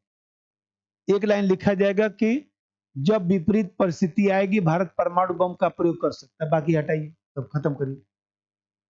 अब कौन सी विपरीत परिस्थिति आएगी ये सरकार डिसाइड करेगा। जबरदस्ती का कुछ लोग नहीं होते गांव में, चार लोगों का न्योता दे दिए, जानते हैं हम आपके बर्थडे में भी आएंगे, आपके शादी में भी आएंगे, तिलक में भी आएंगे, सब परीक्षा छोड़ के उधर ही घूम रहे हैं। कोई फायदा है? बोल दीजिए कि जा रहा हूं तैयारी करने के लिए, और हमारे जीवन में 2024, 25 और 2026 में जब आऊंगा तब आएगा। तीनों साल हमारे जीवन में नहीं आया था। आपका बर्थडे 2023 में मनाया था, सीधा 27 में मनाऊंगा, उसी समय त्योहार भी मनाने आऊंगा। बोल दीजिए स्पष्ट। लेकिन आप तो बोल नहीं सकते। लिखिए, अगला लिखिए कि no first use, no first use नीति वर्तमान में प्रासंगिक नहीं है, वर्तमान में प्रासंगिक नहीं है,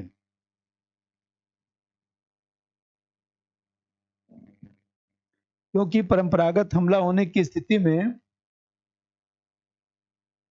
क्योंकि परंपरागत हमला होने की स्थिति में भारत परमाणु बम का प्रयोग, परंपरागत हमला होने की स्थिति में भारत परमाणु बम का प्रयोग नैतिक रूप से नहीं कर पाएगा। परंपरागत हमला होने की स्थिति में भारत परमाणु बम का प्रयोग नैतिक रूप से नहीं कर पाएगा। जैसे चीन थल सेना से आक्रमण करे, जैसे चीन थल सेना से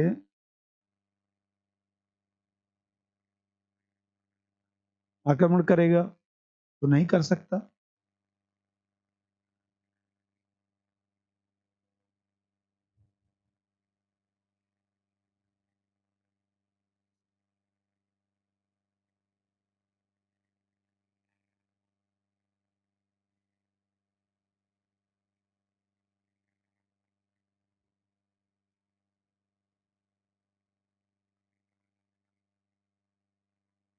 ये बताइए, अभी जो बोला कि भारत ने लिख दिया कि मिनिमम क्रेडिबल डिटरेंट इफेक्टिव, हम इतना परमाणु बम बनाएंगे कि दूसरा देश आक्रमण न करने पाए। कितना, लिमिट ही नहीं है। तो मिनिमम क्रेडिबल डिटरेंट इफेक्टिव शब्द को भारत ने परिभाषित नहीं किया, चाइना आलोचना करते, बोले ये कौन सा तरीका है, ये कौन सा परमाणु नीति है। हाँ, इतना प्राचीन, अरे प्राचीन का मतलब होना चाहिए, जैसे हम लोग देखिए गांव में कोई मंदिर बनवा देते हैं, उस पर लिख देते हैं प्राचीन शिव मंदिर। मतलब प्राचीन शिव हमारे यहाँ भी गांव पर लिखा गया है, हम बोले कि उसको प्राचीन क्यों जोड़ दिए, लिखवा दिए सब बड़ा सा। हम गए, अभी अभी इसी बार गया था, तो एक छोटा सा मंदिर था, तो ये लोग गांव के लोग बोल रहे थे हमसे, भैया कुछ पैसा वैसा आप भी दीजिए कायदे से, तो इसको बढ़िया से बनवा दिया जाए। ले लेगा, उस पर कोई बात है, अब ऐसा नाम ही ले लिए मंदिर का कि क्या मना करूंगा, ले लो कोई बात, भगवान की कृपा से ले। उस पर बड़ा सा लिखवा दिए सब, प्राचीन शिव मंदिर। हम बोले बताओ कितना दिन पहले तुम्हारा मंदिर है, बोले नहीं नहीं अच्छा लग रहा है, लिखा हुआ अच्छा लग रहा है। अभी जाने दो, हटा, तुम लोगों से बेकार है बहस करना। हम बोले शिव मंदिर लिखवा देते, प्राचीन शिव मंदिर लिखवाने क्या जरूरत। प्राचीन का मतलब उत्तर वैदिक काल या उससे पहले का कुछ मंदिर वंदिर है तो उसको प्राचीन मंदिर कहा जाएगा, है? तो मान लीजिए हमें कहते हैं कि मिनिमम क्रेडिबल डिटेंट इफेक्टिव ये सब लिखने की जरूरत क्या है। चाइना ने कहा कि इसको परिभाषित तो करिए कि मिनिमम का मतलब क्या होगा। अगला चीज, आलोचक मानते हैं कि भारत की परमाणु नीति में असमंजस है, भारत की परमाणु नीति में असमंजस है, भारत की परमाणु नीति में असमंजस है, क्योंकि न्यूनतम क्योंकि न्यूनतम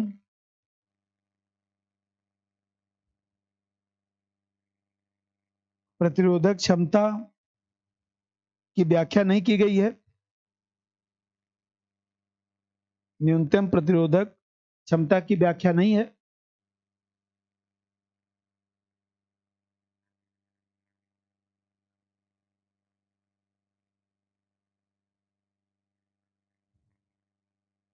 और जो देखिए चीन ने कहा कि बताइए, एक तरफ आप कह रहे हैं परमाणु नीति में कि हम परमाणु निशस्त्रीकरण का समर्थन करते हैं, विश्व से परमाणु बम नष्ट होगा तो हम भी उसमें आगे खड़े रहेंगे, दूसरी तरफ कह रहे हैं कि हम परमाणु बम बनाते रहेंगे। ये कौन सा तरीका है, ये कौन सा नीति आपने बना दिया। चाइना ने कहा कि भारत की जो परमाणु नीति है वो आदर्शवाद और यथार्थवाद के बीच दुविधाग्रस्त, एक तरफ परमाणु निशस्त्रीकरण की बात करते हैं, दूसरी ओर परमाणु शस्त्रों को बढ़ावा देने की बात करते हैं। मैं पढ़ा रहा हूं, मान लीजिए आपने पूछा कि सर आईआर कब खत्म हो जाएगा, हमने बताया ना कि 1 महीना लगता है, 30 दिन 35 दिन लगता है, कुल मिला के 40 दिन में खत्म हो जाएगा। हम बोल दें कि पढ़ते रहिए, खत्म होगा तो पता चलेगा ना उस दिन। पढ़ते रहिए, ये ठीक नहीं है ना कि पढ़ते रहिए, जब खत्म होगा तो आपको उस दिन पता चल जाएगा। अरे बताइए भाई, हमको दूसरा भी काम करना है, यही काम हमसे जीवन भर यही करवाते रहेंगे, ये बताइए, हर चीज का लिमिट है ना। तो यहाँ पर भारत ने उसको ये यथार्थवाद और आदर्शवाद के बीच रख दिया। नंबर 4, चीन ने भारत की नीति को दुविधाग्रस्त कहा है, भारत की नीति को दुविधाग्रस्त कहा है, जो यथार्थवाद और आदर्शवाद के बीच है, जो यथार्थवाद और आदर्शवाद के बीच है। जैसे एक तरफ परमाणु निशस्त्रीकरण की बात करता है, एक तरफ परमाणु निशस्त्रीकरण की बात करता है, तो दूसरी ओर परमाणु शस्त्रों को बढ़ावा देने की बात करता है, दूसरी ओर परमाणु शस्त्रों को बढ़ावा देने की बात करता है।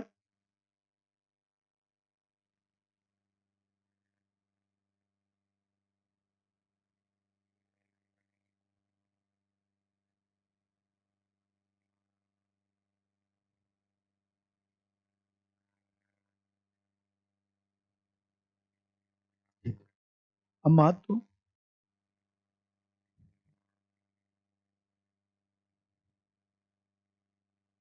देखिए पहला चीज तो यह है, इस परमाणु बम बनाने से भी कुछ शांति आ गया, नहीं तो चीन हम लोग को जीने नहीं देता। जैसे पाकिस्तान परमाणु बम बना लिया है तो भारत चाह के भी आक्रमण नहीं कर पा रहा है। नहीं परमाणु बम होता तो अभी तक पाकिस्तान को हम लोग मिला दिए होते। है जो वास्तविकता यही है, उनको छोड़ते थोड़े ना हम लोग चैन से। लेकिन कहीं ना कहीं जो है परमाणु बम रखा हुआ है, जिसके कारण हम लोग जो है थोड़ा सा सहमे रहते हैं कि कोई भरोसा नहीं हो सकता। 100-200 परमाणु बम चाइना दे दिया हो कि फेंक दिया और उल्टा हम ही लोग चले गए तो लेने का देनी पड़ जाएगा।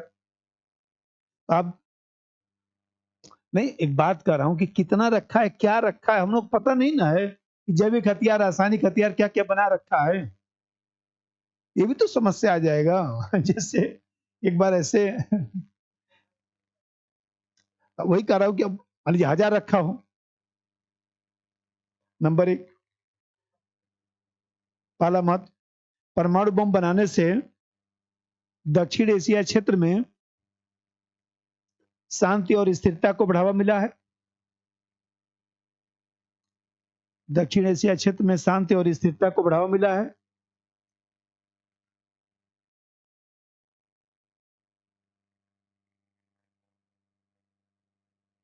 क्योंकि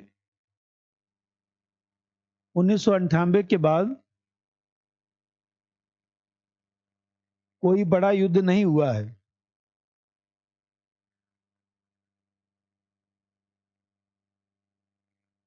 कोई बड़ा युद्ध नहीं हुआ है।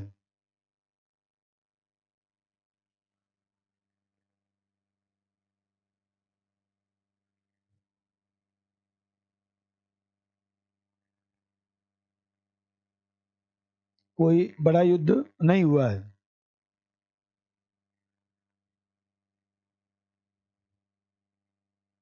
दूसरा बात देखिए, हम कहते हैं कि सबसे बड़ी बात है कि परमाणु नीति हमारा कोई संविधान में थोड़ा लिखा है, ये तो नैतिकता है। तो नैतिकता है तो ऐसी दिशा में भारत की नीति जो है, नीति में सब विकल्प खुला हुआ है, सरकार परिस्थिति के अनुसार निर्णय ले सकती है। तो ऐसी दिशा में जो है हमारी परमाणु नीति जो है एक तरह से खुली किताब की तरह है। भाई ये बताइए, हम नैतिकता का पालन कर रहे हैं, दूसरा व्यक्ति जैसे मान लीजिए कोई व्यक्ति है, हम बोल रहे भाई साहब उल्टा एकदम मत बोलिए, शांति से रहिए, और मान लीजिए सब वो करिए नहीं मान रहा है, तो दूसरा व्यक्ति नैतिकता का ठेका लिया है। और बैठिए बताता हूँ, अभी लाएगा 6 गोली भर के, बोले अब बोलिए, अब बताता हूँ आपको। तब से समझा रहा था, समझे नहीं आ रहा। ये बताइए, मान लीजिए हमें कहते हैं कि नैतिकता का चरण उतना ही तो होगा जितना दूसरा नैतिक होगा। तो यहाँ पर देख रहे हैं कि परमाणु जो हम लोग का पॉलिसी है, न्यूक्लियर डॉक्ट्रिन है, वो खुली है, हम अपने हिसाब से बदल सकते हैं। अभी तो आप बता रहे थे कि सरकार रोज परेशान चल रही है। सरकार रोज परेशान है कि ये परमाणु नीति को खत्म करिए, एक लाइन लिखिए कि जब जरूरत होगा परमाणु बम का प्रयोग करूंगा। लिखिए। नंबर 2, परमाणु नीति नैतिकता के रूप में है। सरकार परिस्थितियों के अनुरूप इसमें परिवर्तन कर सकती है। सरकार परिस्थितियों के अनुरूप इसमें परिवर्तन कर सकती है। सरकार परिस्थितियों के अनुरूप इसमें परिवर्तन कर सकती है।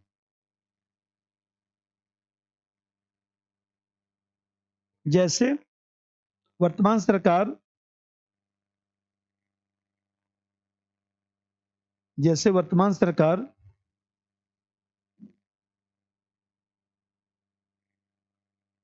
इसमें परिवर्तन करने की बात कर रही है।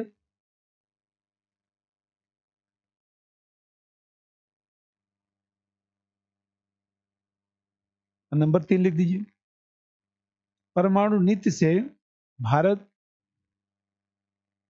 परमाणु नीति से भारत जिम्मेदार राष्ट्र के रूप में दिखाई दे रहा है। परमाणु नीति से भारत जिम्मेदार राष्ट्र के रूप में दिखाई दे रहा है,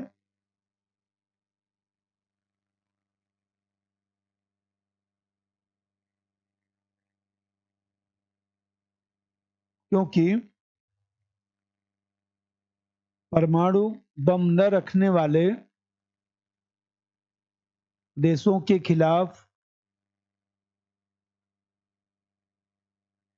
प्रयोग नहीं करेगा।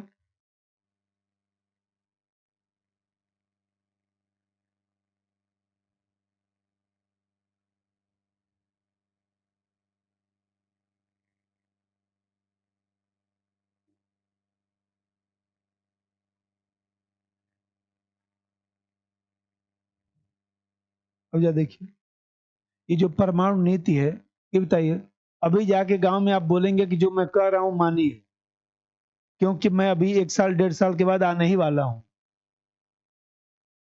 कोई सुनेगा? कोई नहीं सुनने वाला है। क्यों फालतू का अपना समय नष्ट कर रहे हैं उसको समझा के? जब बन जाइएगा तो बता दीजिएगा, सुन लेगा। है तो वास्तविकता यही। मैं बताया ना कि हमारे देश भर का बॉलबाजी गांव पे चलता है। खैर हर सबके गांव पे वैसे ही चलता है। गांव में मान लीजिए किसी ने वो कर लिया, वो कर लिया, पिताजी हमेशा हमारे परेशान चलते थे।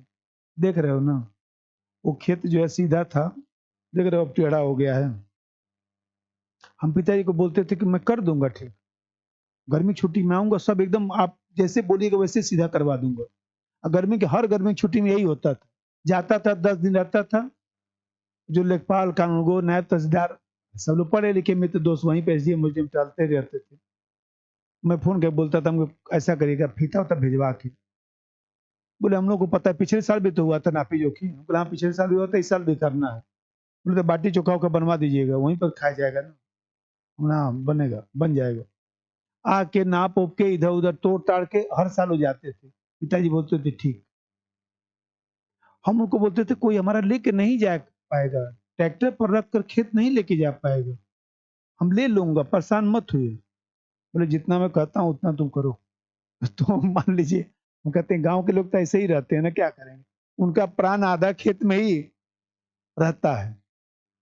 तो अब मान लीजिए परमाणु बम भारत ने बनाया, तो बताइए आप आईएएस बन जाएंगे तो इससे आपका परिवार का थोड़ा सा छवि बढ़ेगा कि नहीं? बढ़तेगा ना। जिले में पिताजी को लोग पहचानेंगे कि नहीं? पहचानेंगे ना। हमारे पिताजी जाते थे तहसील में काम कराने के लिए, तो लोग ये कहते थे अरे त्रिपाठी जी के पिता है। एसडीएम साहब जाके बताते थे कि वो त्रिपाठी सर है ना, उनके पिताजी हैं ये। एसडीएम साहब बोलते थे बैठिए बैठिए, जिलेबी मंगवाऊं, चाय मंगवाऊं। पापा बोलते थे काम करवाने आया हूँ, तुम जल्दी से हमारा काम करो। बोलते थे काम करके दूंगा, कुछ खा लीजिए। क्योंकि फिर अभी उनका फोन आएगा तो हम लोग बोलेंगे अरे यार पिताजी गए थे, तुम लोग चाय भी नहीं पिलाए। तो चाय वो पिला उला के उनको जिलेबी खिला के उनका काम वाम करके लोग फुर्सत कर देते थे। फिर फोन के बता देते थे पिताजी आज आए थे टहलते। फिर मैं पापा को बोलता था कहाँ ले कचहरी में टहलते हैं। बोले काम था तो जाऊंगा नहीं। तो अब ये बताइए, कम से कम उनको ठीक लगता था ना। चलो भाई काम गया तो एसडीएम हमारा काम कर दिया, एडीएम हमारा काम कर दिया, इतना ही तो माँ बाप को चाहिए। सम्मान मिल गया, इतना ही तो चाहिए गांव में। तो ये बताइए परमाणु बम जो बनाया गया उससे विश्व में भारत का सम्मान बढ़ा कि नहीं बढ़ा? अगला पॉइंट, परमाणु बम बनाने तथा परमाणु नीति बनाने से,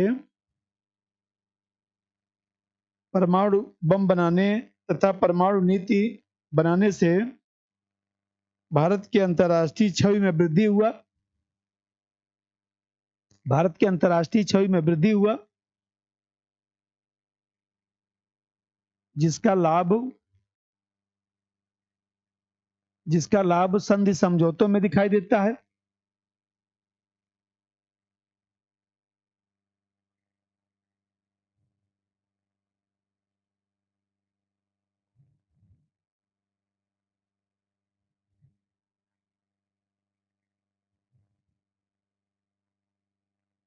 ठीक है, अब चलिए नो फर्स्ट यूज, वो भी 150 शब्द में आता है, क्यों पढ़ लिया जाए। नो फर्स्ट यूज, भारत की नो फर्स्ट यूज पॉलिसी।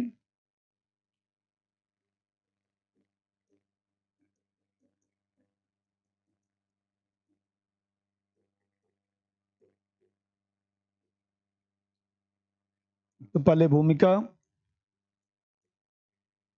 इसलिए महत्व अलग से लिखवा दिया। मूल्यांकन ऐसे सुन लीजिए कि उपरोक्त समस्याओं में समस्या लिखिए, बाद में मूल्यांकन लिखिएगा।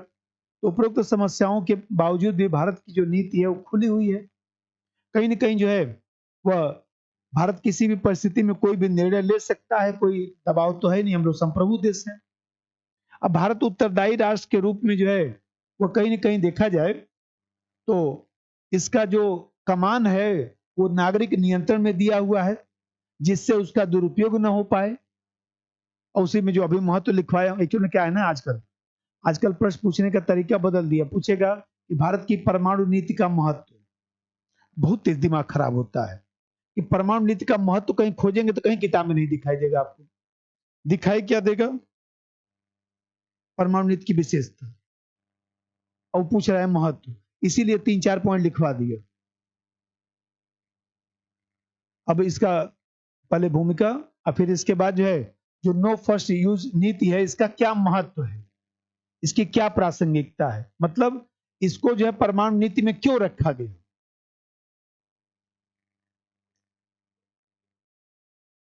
इसको परमाणु नीति में क्यों रखा गया?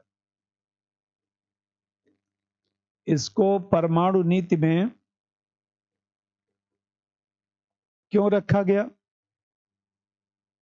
और फिर इसका एक मूल्यांकन लिख दीजिए। बस इतना ही है, 150 शब्द में आएगा। ऐसे प्रश्न आता है कि नो फर्स्ट यूज जो पॉलिसी है उसको परमाणु नीति में क्यों विशेष महत्व दिया गया है, तो ये वाला चीज ही लिखना है ज्यादा। अब देखिए, मतलब नो फर्स्ट यूज का मतलब कि ऐसा विचार जब कोई देश जो है युद्ध के समय परमाणु हथियारों का जो प्रयोग है वह अपने दुश्मन राष्ट्र पर शस्त्र के रूप में नहीं करेगा। तो ये जो एनएफयू है, इसको एनएफयू कहा जाता है। तो जो एनएफयू का कंसेप्ट है,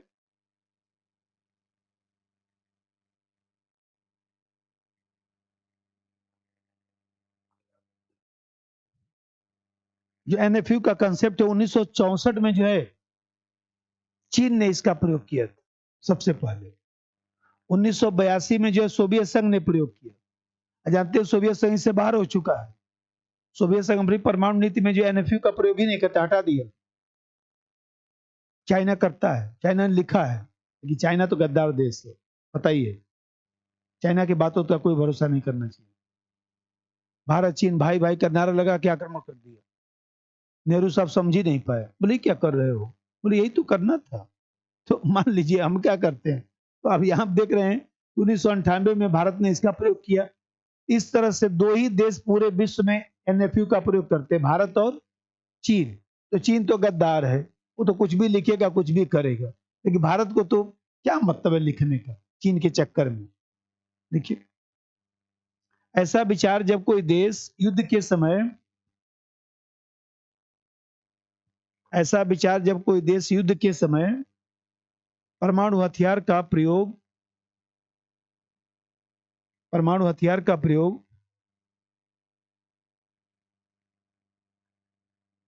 अपने शत्रु राष्ट्र पर, अपने शत्रु राष्ट्र पर शस्त्र के रूप में, शस्त्र के रूप में नहीं करेगा।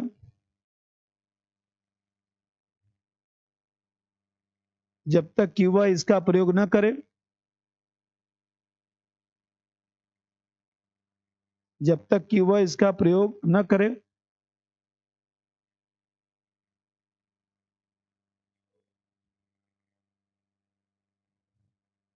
सर्वप्रथम 1964 में एनएफयू का प्रयोग चीन ने किया। सर्वप्रथम 1964 में एनएफयू का प्रयोग चीन ने किया। एनएफयू का प्रयोग चीन ने किया। 1982 में सोवियत संघ, 1982 में सोवियत संघ ने, ब्रैकेट में 1993 में बाहर हो गया, हटा दिया अपने यहां से, 1993 में बाहर हो गया। और 1998 में भारत ने इसका प्रयोग किया। 1998 में भारत ने इसका प्रयोग किया। इस तरह वर्तमान पीटी में आएगा तो ध्यान रखिएगा थोड़ा सा। इस तरह वर्तमान में चीन और भारत दो देश एनएफयू का प्रयोग कर रहे हैं।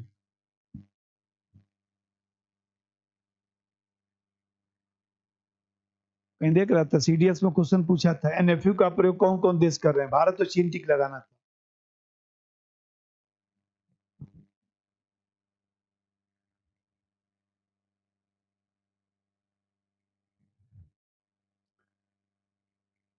वेडिंग बनाइए। एनएफयू को परमाणु नीति में क्यों रखा गया? एनएफयू को परमाणु नीति में क्यों रखा गया? एनएफयू को परमाणु नीति में क्यों रखा गया?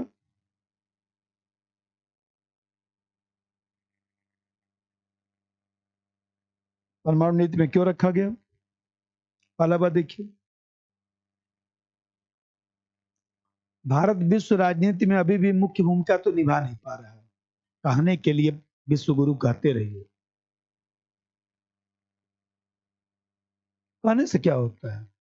कहने में तो हॉस्टल में लोग आते थे बोलते थे कि हम जो है हम ही हॉस्टल के पास हैं। सब लोग कहते थे ऐसे नहीं बना जाता है। वो हॉस्टल में कौन व्यक्ति किस व्यक्ति का चलता था जो किसी को कभी भी मार सकता हो?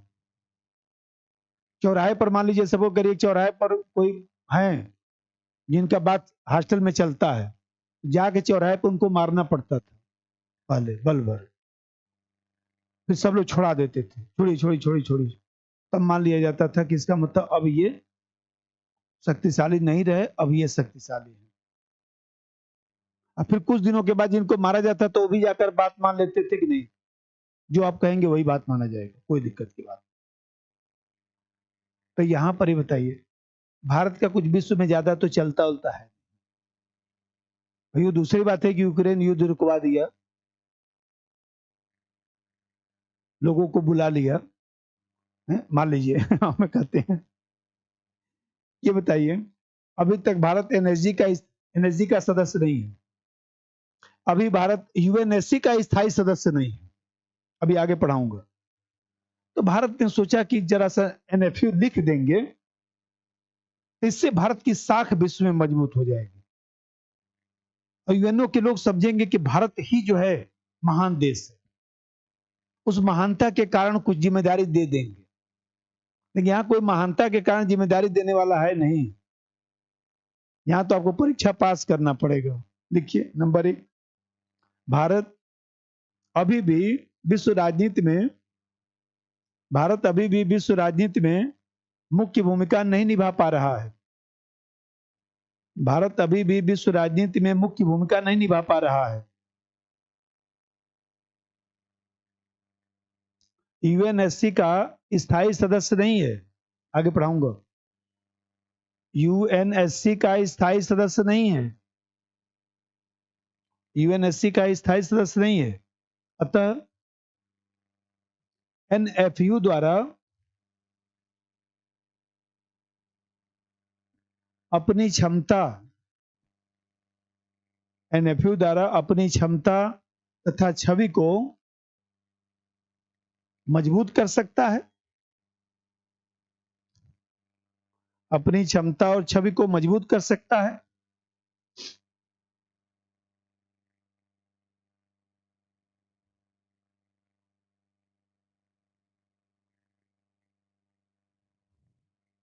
दूसरा बात देखिए, एक सिद्धांत होता है डिटरेंट पॉलिसी।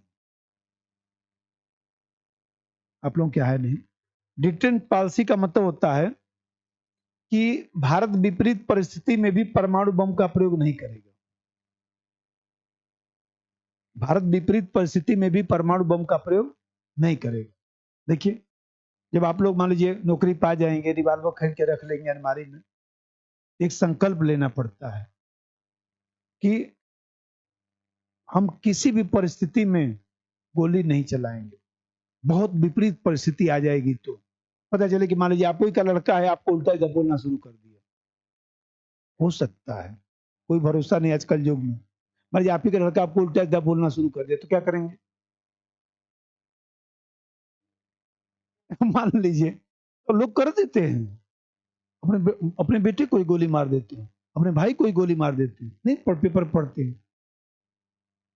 नहीं तो वही तो बात है ना कि आपको ये सोचना पड़ेगा कि कुछ भी हो जाएगा तो मैं रिवॉल्वर का प्रयोग नहीं करूंगा। तभी उसको देखिए 2-3 ताले में अंदर और रखा जाता है, अलमारी के भीतर एक चाबी भले अपने को पता होता, दूसरा चाबी दूसरे को बता दिया जाता है। हमें बिशु मम्मी को बता देती है चाबी पकड़ो यार, क्योंकि हमको गुस्सा कभी आ गया तो बोली तो चाबी हम देंगे ही नहीं। हम बोले बस पता नहीं हम किसी को गोली मार बैठे, ये तो गड़बड़ा जाएगा ना काम सब। ये बताइए, इसी तरह से यहाँ पर जो है उसको बोलते हैं निवारक सिद्धांत। उस निवारक सिद्धांत से क्या होगा, चीन है, रूस है, पाकिस्तान है, गठबंधन बना हुआ है ना अभी। तो ये जो ईरान भी है उसी में, ईरान भी है उसी में, ईरान, रूस, चीन, पाकिस्तान सब एक ही है। ये गठबंधन जो मजबूत हुआ है, तो कभी मान लीजिए ये लोग हमला कर दें भारत पर, तो हमला कर सकते हैं। इन लोगों के ऊपर कम से कम ये तो दबाव रहेगा, नैतिक दबाव, कि भारत परमाणु बम का प्रयोग नहीं करेगा पहले, यार कम से कम ढंग का राष्ट्र है। तो ये नैतिक दबाव से भी जो है युद्ध रुक सकता है। नंबर 2, भारत विपरीत परिस्थिति में परमाणु बम का प्रयोग नहीं करेगा। भारत विपरीत परिस्थिति में परमाणु बम का प्रयोग नहीं करेगा, जबकि इजराइल संकट के बाद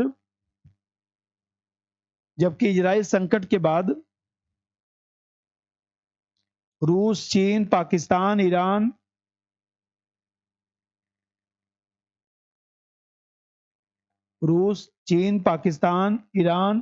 गठबंधन मजबूत हुआ है। लेकिन वर्तमान में इजराइल संकट के बाद रूस, चीन, पाकिस्तान, ईरान गठबंधन मजबूत हुआ है,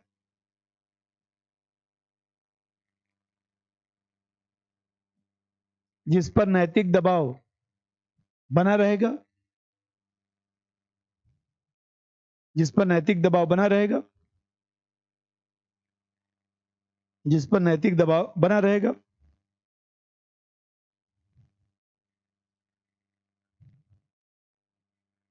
देखिए भाई, सबसे बड़ी बात है कि यदि मान लीजिए आप कोई गलती नहीं करेंगे तो दूसरा भी गलती नहीं करेगा। ये नहीं सोचना चाहिए कि हमेशा दूसरा ही गलती करता है, कभी कभी आपसे भी गलती होता है। तो हमें कहते हैं कि नो फर्स्ट यूज से कम भारत परमाणु युद्ध के जोखिम को कम कर लिया ना। ये बताइए, हम लेकर उसको घूमते रहेंगे रिवाल्वर कट्टा उट्टा, तो कभी गोली चला सकते हैं ना। हम आप पता लगे क्लास में फूस फूस के अपना घूम रहे हैं, अब कोई बच्चा बोला आप कुछ बोले कि नहीं मान लीजिए, तो ये बताइए गड़बड़ हो जाएगा ना मामला। सब पता चले कि बच्चा बोलेगा अरे मत पढ़ जाओ, जानते हो वो कभी गोली चला सकते हैं ज्ञान प्यारा है, उधर जाना मत तुम। ये बताइए जरा सा, ये ठीक नहीं है ना। तो इससे क्या हो गया, उससे कम से कम युद्ध का जोखिम कम हो गया ना। नंबर 3, एनएफयू से परमाणु युद्ध के जोखिम को कम किया गया, परमाणु युद्ध के जोखिम को कम किया गया, परमाणु युद्ध के जोखिम को कम किया गया, क्योंकि कभी कभी परंपरागत युद्ध की स्थिति में क्योंकि कभी कभी परंपरागत युद्ध की स्थिति में कभी कभी परंपरागत युद्ध की स्थिति में परंपरागत युद्ध की स्थिति में भारत आकस्मिक इसका प्रयोग कर सकता था, लेकिन इससे भारत पर दबाव बना रहता है, इससे भारत पर दबाव बना रहता है।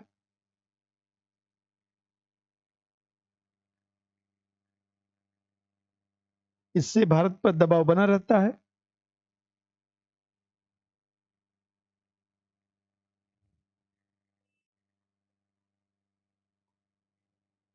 अब यह देखिए, एक पटो लिख दीजिए। ये बताइए, भारत विदेश हित में पंचशील और गुट निरपेक्ष आंदोलन की बात करता है, तो पंचशील और गुट निरपेक्ष आंदोलन की बात करता है तो उससे एनएफयू मेल खाता है ना। आप एक तरफ विदेश हित में अच्छा अच्छा बात करेंगे और दूसरी तरफ बोलेंगे कि हम कभी भी परमाणु बम फेंक देंगे, तो फिर गुट निरपेक्ष आंदोलन पंचशील सिद्धांत का क्या होगा? अगला पॉइंट, भारत अपनी विदेश नीति में पंचशील और नाम को बढ़ावा देता है। बस इसके बाद वही शुरू करने वाला हूं, विदेश नीति। भारत अपनी विदेश नीति में पंचशील और नाम को बढ़ावा देता है। नाम नेम एक ही बात है, नॉन एलाइनमेंट मूवमेंट, नाम को बढ़ावा देता है जिससे एनएफयू मेल खाता है, जिससे एनएफयू मेल खाता है।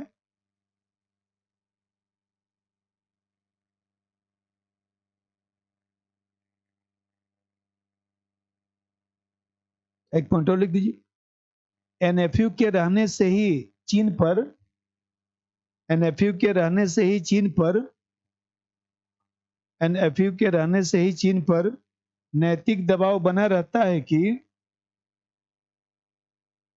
एनएफयू के रहने से ही चीन पर नैतिक दबाव बना रहता है कि, नैतिक दबाव बना रहता है कि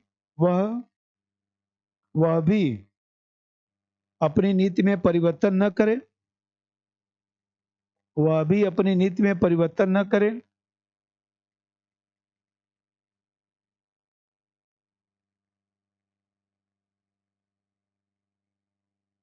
एक पॉइंट और लिख दीजिए, पड़ोसी राष्ट्र भी भारत को, पड़ोसी राष्ट्र भी भारत को उत्तरदायी,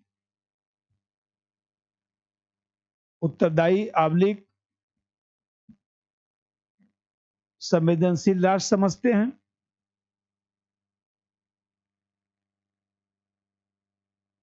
चार पांच हो गया, अरे बस मूल्यांकन लिखिए। उपरोक्त पहलुओं से स्पष्ट है कि एनएफयू, उपरोक्त पहलुओं से स्पष्ट है कि एनएफयू भारत के लिए लाभकारी है। उपरोक्त पहलुओं से स्पष्ट है कि एनएफयू भारत के लिए लाभकारी है, भारत के लिए लाभकारी है। लेकिन जिस तरह पिछले वर्षों में, जिस तरह पिछले वर्षों में यूक्रेन, हमास इजराइल संघर्ष, हमास इजराइल संघर्ष,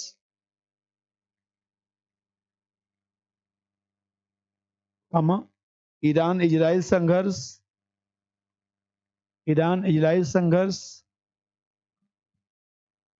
सीरिया संकट उत्पन्न हुआ है,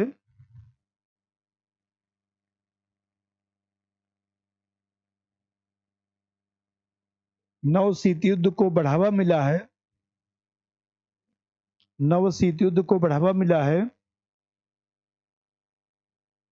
नव शीत युद्ध को बढ़ावा मिला है। ऐसी परिस्थिति में एनएफयू पर विचार करने की आवश्यकता है। ऐसी परिस्थिति में एनएफयू पर विचार करने की आवश्यकता है, एनएफयू पर विचार करने की आवश्यकता है, एनएफयू पर विचार करने की आवश्यकता है। ठीक, इसमें क्या क्या और बचा हुआ है जो लिखवाया था परमाणु मुद्दों में, बस वही बता दीजिए।